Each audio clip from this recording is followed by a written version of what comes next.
Hi, we entered a 2 Samuel 13 today on this amazing story here, as dark as it is, which tells us a lot about monarchy and is connected, as we'll see, with the story of the woman of Tekoa that Joab gets to figure out what's going on with Absalom. But before we get that, I'd encourage you, if you haven't already watched it, to watch the introductory video posted just before this one, where I go over the questions you see on the right side of the screen all the way through here, at least in an introductory way, and then some of the things we're going to go over today just briefly that I go over in some more detail. These two chapters, as I noted in that video, are tightly connected to chapters 11 and 12 here, as you can see on the right side of the screen, the Bathsheba story. As some scholars have suggested, we could put these units of 11 through 14 together as the story of three women involved in David's life. I connected the Bathsheba story with the previous chapter 10, and as you can see on the chart here, that's the prelude that is noted there on the left side, just like the prelude at the end of chapter 12 sets up what we see here. So chapter 13 is very tightly connected with this here, as is it with the next chapter. 13 and 14 are tightly connected together as well. So to the extent that there are authors in the modern world who see any of these sections as insertions or later written, that goes against the tight literary connection that we see amongst these, as well as the thematic section that we'll see throughout. Focusing now on chapter 13 in particular, we can see the shape of at least the first part, where the chapter is divided clearly into two completely different sections. The rape of Tamar by her brother Amnon that you see in 13:1 to 21. And if I scroll out a little bit, you can see how this forms a complex chiasm with the rape at the center of the dark horror there. And then the second chiasm, you can see in the second half in 13:22 to 39, we'll get to when we get there, after 2 years and then another 3 years. So Absalom's response there. And that will set up what we'll see in chapter 14 when Joab goes to Tekoa to get the wise woman to bring her back.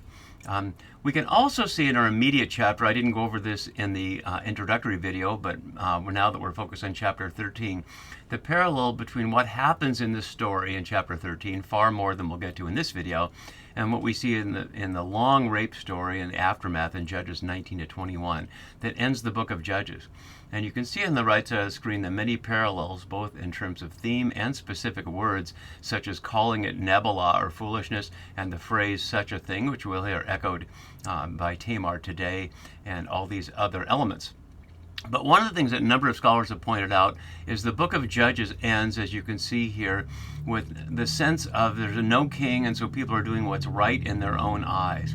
And certainly that was in mind in setting up the monarchy that is established in 1 Samuel, and now we're seeing it begin to come apart, at least in the reign of David in 2 Samuel. But one of the questions being asked here, given the rape that leads to the question of a king at the end of Judges, and the rape here within the royal court, is having a king visibly any better for the people than otherwise? Because, as a number of scholars have noted, especially feminist scholars paying attention to Tamar's situation, if the daughter of the king is not safe from violence in her own home, then who is safe under David's reign? And that's one of the things we're getting at here. Apart from the family struggle and the particular horror of Amnon wanting to have his half-sister and then disposing of her like a used Kleenex or something, or perhaps in this context a used condom would be more like it, it's as much about David's response and the monarchy as well. And we'll see how that's also connected with Genesis. We'll see how David is parallel to Jacob in many ways, but there are also a number of other parallels that I pointed out in the introductory video, and we'll bring that up again as they're relevant. So let's put our shape up, and we'll see as a part of this, in addition to the chiastic shape, there's certain keywords and phrases.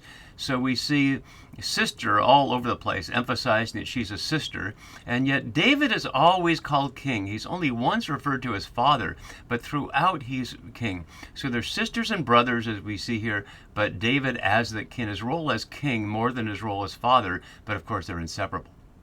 Then we see not key words very much, but the things that are highlighted in these colors, particular phrases. They either frame the chiasm, like Amnon saying at the beginning, send everyone away from me, and then here, and send this thing away in the crude language of the actual Hebrew, as well as the repetition here from Tamar of trying to warn him against engaging in bad behavior. But there's also the curious non-chiastic placement of the threefold I may eat from her hand, from Amnon. First in Jonadab's suggestion, then in what he says to the king, and then what he actually says to Tamar, emphasizing the intimacy that he violates so horribly with his violence. So let's leave this up as we begin to enter in our scene. And the first part is it's some time past, and it's obviously very vague, and so we don't know how old Solomon is when all the kings are gathered and presumably murdered later in the chapter, nor how old Amnon and any of these people are. So let's look at a couple of my notes on the whole section here. And as you can see, down below is the what I have from Polzin, which I just showed you, the chart of parallel to Judges 20 and 21 through 21. Also, I'll put up here so you can see this better on the screen. One of the parallels with Genesis is the structure. So this 7-scene structure here matches the 7-scene structure of Jacob getting the blessing from his father Isaac in the face of Esau, his elder brother. So we'll see how that's also an element of here, and that has the chiasm that we also have on the screen.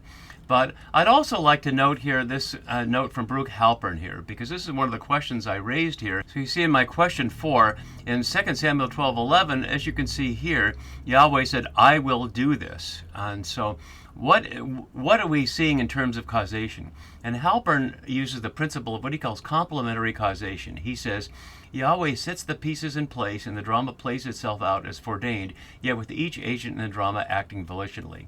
And he continues a couple pages later in his own book, in the case of royal displays, as in 2 Samuel 8, the insiders are the authors of the inscription while the readers are the outsiders.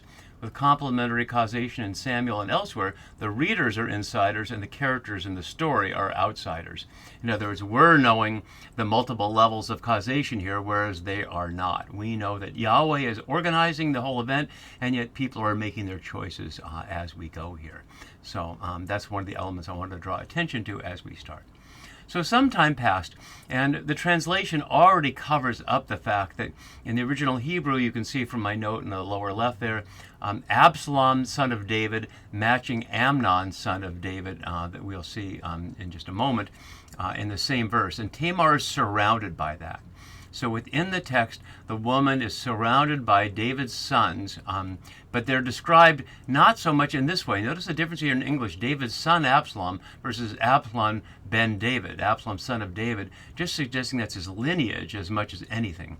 And so Absalom has a beautiful sister. Notice that Amnon is not her sister, or is he? We'll look at that more as we go. So her beautifulness, Yapa here, describes a number of beautiful people, not least of whom is David. And then we see Tamar here, also Absalom's daughter Tamar that we'll see in the next chapter, and others that we'll find out, but also Genesis characters, including Sarai and Abram's eyes, Rachel that we saw as implicated in the scene of the blessing that follows, Joseph, who we know there'll be many parallels, and even Pharaoh's cows in the dream. So beautiful sister whose name was Tamar, meaning date palm, and some scholars take that name to be an expression of fertility, like a date palm is an oasis of sweetness and liquid of whatever. Not a lot of liquid in dates, but in the desert you take what liquid you can get. As my commentators say below, both Tamars attest to the existence of a legendary or even mythic figure called Tamar, associated with the fruitful tree of the same name and connected to the fertility of the landscape, each character symbolizing the sanctity of the land and the security of the people living in it. And that may be why she's named that. We can't separate out, is the author of the book naming her, or is David naming her, or perhaps her own mother, who we don't hear about here. Later, down below in my note further, we hear from April Westbrook, Tamar is presented to the reader as a female character whose identity is completely enmeshed within a complex relational triangle of male characters directly associated with the Israelite monarchy. So that's the beginning of it. And then we hear Amnon, son of David, fell in love with her. And it is the word for love here, unpronounceable without the vowels, as you can see down below, ahav there. As my note below has, in being informed of Amnon's fierce love for Tamar, the reader has no reason to assume that this is a passing carnal desire. In reading of Amnon's suffering because of his love, the reader might even feel a certain sympathy and compassion for him, at least through the first verse.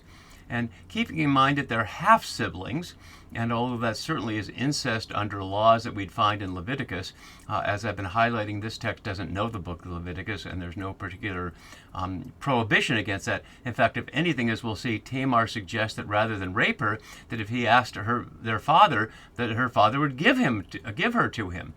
So it's not that it's deemed to be inappropriate because they're half siblings here, but because of the violence that ensues, as we'll see.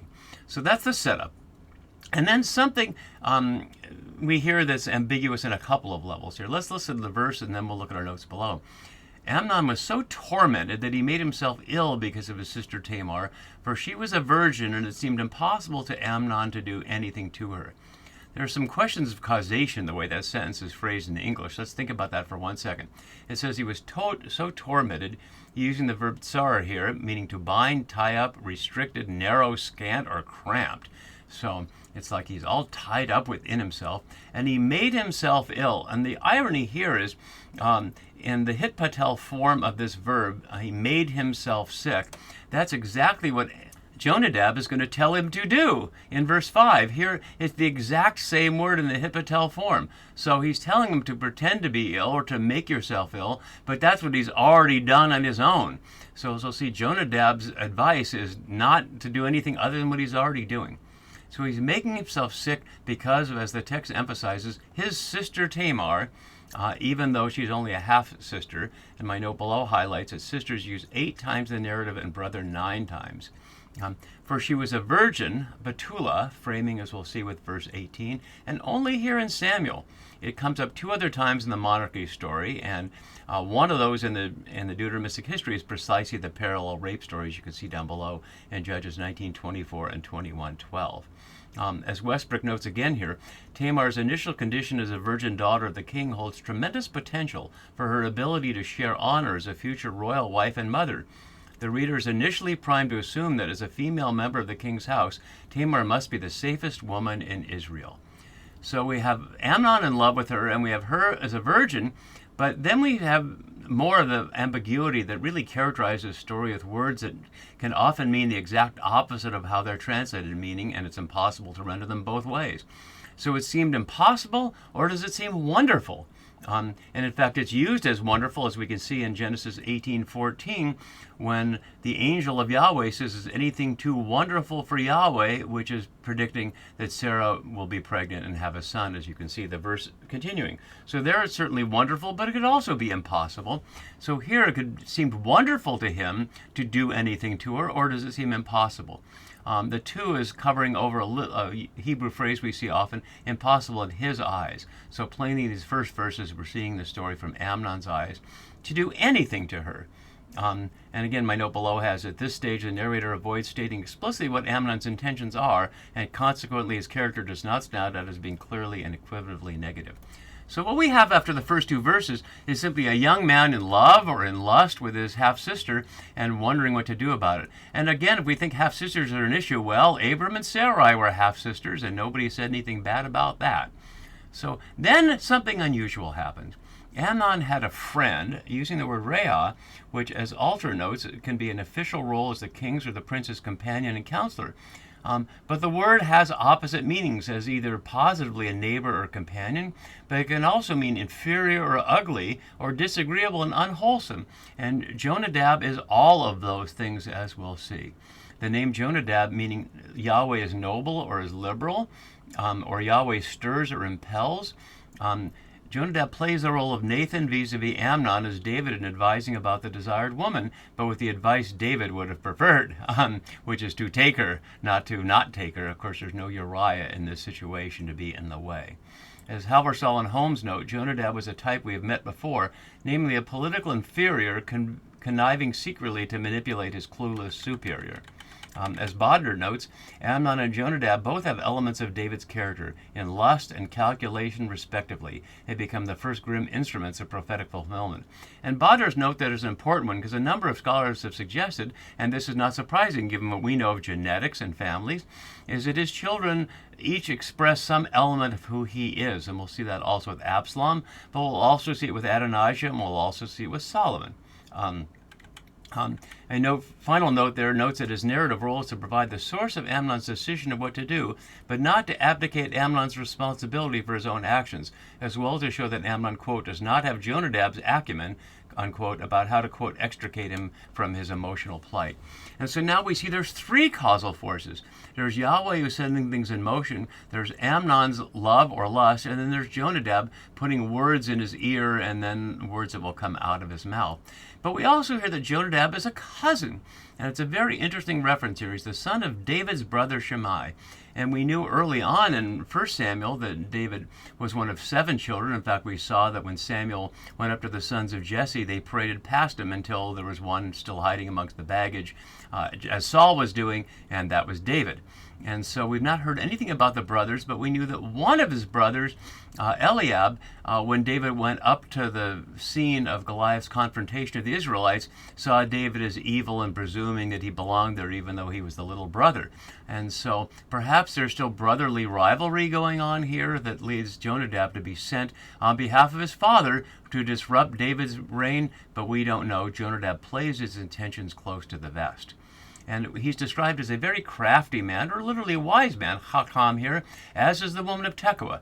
One of the things that parallels both stories, both people who put words in the mouth of people around David are described as wise. Although in the case of that, it's Joab who's putting the words in the mouth and she who's receiving them. And so with that in mind, he says he comes up to Amnon to speak. And we have to wonder, where has he been before? Is he been part of the household before? Where's his father? Does his father know he's there? Where are the rest of the brothers? There's so many things that are left out here. And he said to him, O son of the king. And as my note below highlights, the proximity of the title son of the king to the word haggard that we'll get to in a moment emphasizes the contrast between the usual state of a prince who lacks for nothing and whose appearance is good, and Amnon's present condition and haggard looks. In this way, Amnon's mental agony is given added weight.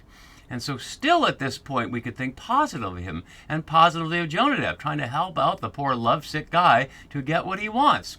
So, O son of the king, Ben Hamelech here, giving the impression for the moment that as if he was the only son of the king, why are you so haggard, using the word dull here, that was echoing 2 Samuel 3:1, and let's go back and look at that. In the war between the two houses, David grew stronger and stronger, while the house of Saul became weaker and weaker, using the word dull. And so, to the extent that Amnon represents a remaining Saulite, he's weaker morning after morning, just as the house of Saul was weaker. And so a play on that element here. Will you not tell me? And why should he tell him? What is this relationship between Amnon and Jonadab? He's described as an advisor or companion, but we know nothing about it other than that one word. But Amnon says to him, I love Tamar. Using the Hebrew word for love here, he's not talking about lusting after her, but then he describes her this way, my brother Absalom's sister, not my sister, not the king's daughter, but my brother Absalom's sister. As Van Dyke Hems notes down below, the fact that this virgin is under the protection of Absalom, quote, my brother, which is the real obstacle to doing anything to her. At least that's how she sees it. If we interpret the word as impossible as opposed to wonderful.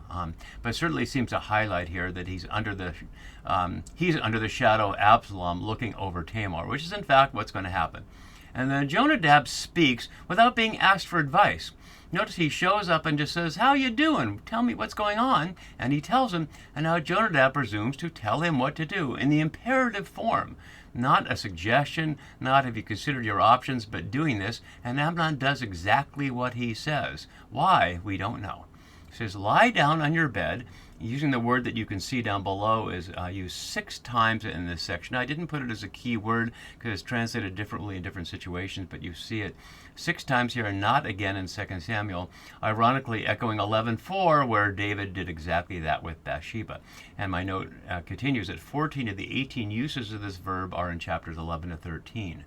So lie down on your bed, a miskavav here, which is certainly suggesting sexuality, but it can also be suggesting death, as the references back in chapter 4 to Ishbosheth, Saul's son, did. So certainly another echo of a dispatched Saulite in the background here.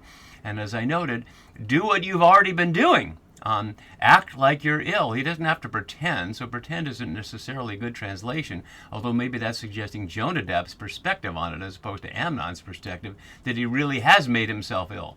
And when your father, for the only time here, When your father comes in to see you, say to him, 'Let my sister Tamar come and give me something to eat, and prepare the food in my sight so they may see it and eat it from her hand.'" You need to look at those details. But notice that Jonadab is implicating David in the situation. Why not have Amnon just go to Tamar and say, "Can you prepare me some food?" But he gets the father to be in the middle of it. So as Tamar was in between Amnon and Absalom, Jonadab suggests that David should be in between Amnon and Tamar, and that's where he'll be. Let's look at these details before we end for today. So let her come and give me something to eat. And the verb here, bur, hard to pronounce without the verb, is a rare verb, but it's used also in verse 6, 7, and 10. It's been used a couple of other times, possibly implying, as Ald says, invalid diet, not invalid diet. But if we look at it in combination with food here, which Van Hems calls healing food, or as the note from Alter has, when you eat a birya, you become bari, healthy or fat, the opposite of poorly, dal, which is what he had just described. He was as haggard. The distinction is critical to the story. So the issue is set up healing food that presumably would heal the ill he has, although the ill is because of Tamar. But Jonadab doesn't have Amnon tell David to tell Tamar that it's because he's lovesick. Notice the sequence here. Jonadab is telling Amnon to tell David to tell Tamar something. So provide healing food so I may eat it from her hand. And if it's because he's sick, he doesn't need to eat it from her hand, unless it's suggesting he's so weak he can't even pick up an implement to eat it from. And we'll see, as you can see on the chart on the right side, that intimate invitation repeated 3 times. So from this setup, everything seems more or less okay, other than the word pretend, which suggests there's some kind of deception going on here. But when we continue next time, we're going to see more symbolism that suggests the story is going to go a darker place than what we think in the first verses. We'll continue with that next time. See you then. Bye-bye.